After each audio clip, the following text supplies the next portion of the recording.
The first scream tore through the empty fields like a warning from the earth itself. Dust exploded under her bare feet as she ran, her lungs burning, her arms clutching the weight of her unborn child and a burlap sack that held everything she had left in this world. Behind her, boots pounded the dirt heavy, merciless, determined. She didn't look back because she already knew the face of the man chasing her. She had lived with that face for years. She had survived it. But today, survival meant running toward the unknown with nothing but fear in her throat and hope in her shaking hands. If you believe in kindness, in second chances, in the idea that even the darkest paths can lead to unexpected angels, please like, comment, share, and subscribe. Your support helps us bring more stories like this to life. She had never imagined herself sprinting down a rural road, 8 months pregnant, covered in sweat and mud. But life rarely gave warnings before it unraveled. The wooden house behind her, the place she had once prayed would be a home, had become a cage, and the man chasing her had become the monster who built it. She had waited for the right moment, waited for him to slip into the drunkenness that kept him blind. And when he passed out, she took the sack of hidden savings she'd quietly built over years. Years of selling small crafts, years of slipping coins away, years of dreaming of escape. But he woke up, and now he wanted revenge more than he wanted her.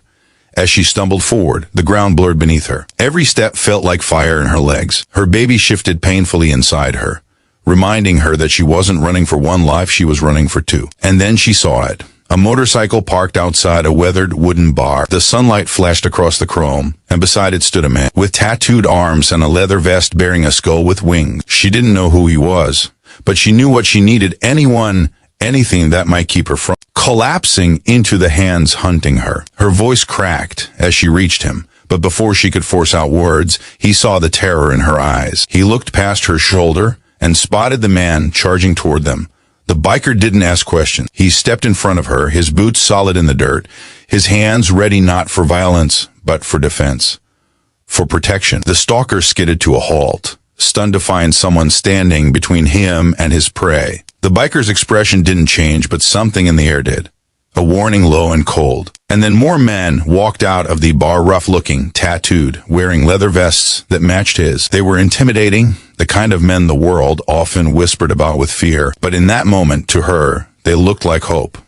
Her legs buckled, and she sank to her knees. She wasn't sure whether it was exhaustion, adrenaline, or the sudden shock of being protected instead of hunted, but she broke into tears right there in the dirt. The bikers surrounded her, not trapping her, but shielding her. One placed a hand on her shoulder, gently, the way someone might touch a wounded bird to keep it calm. Another stepped toward the man who had chased her, and the stalker froze. He wasn't brave enough to take on one biker, let alone a small army of them. He muttered something under his breath, but when he saw they weren't moving aside, he backed away, fear flickering in his eyes. When he finally disappeared down the road, she felt her heartbeat slowly return to her chest. She expected the bikers to walk away, but they didn't. They checked if she was hurt, asked if she needed water, and when she tried to stand, one of them carefully lifted her by the elbow, mindful of her belly. She told them only as much as she could manage, that she had run from a dangerous man, that she had nowhere to go, that she was scared her baby would come too soon from all the stress. They listened, really listened,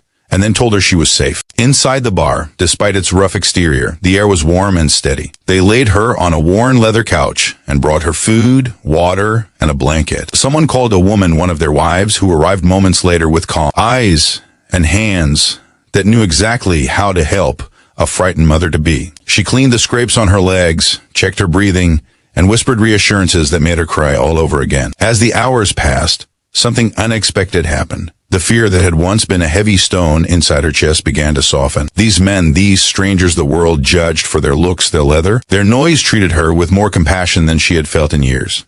They didn't ask for anything. They didn't pry. They simply made her feel like a human being again. When evening arrived, the biker who had first stood between her and danger sat beside her. He told her that she didn't have to go back, that they would help her find a safe place, that no one, not even the man who chased her, would ever touch her again.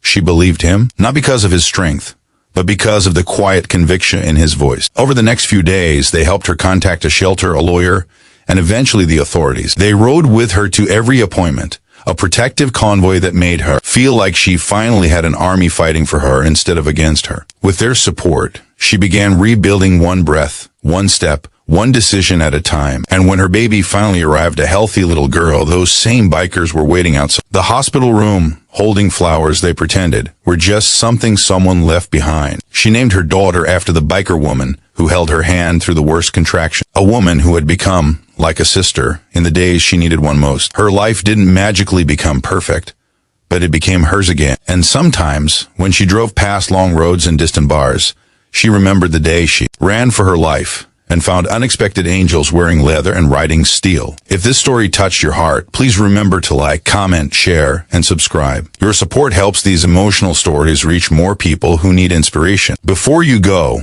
tell us in the comments, what would you have done if you were in her place?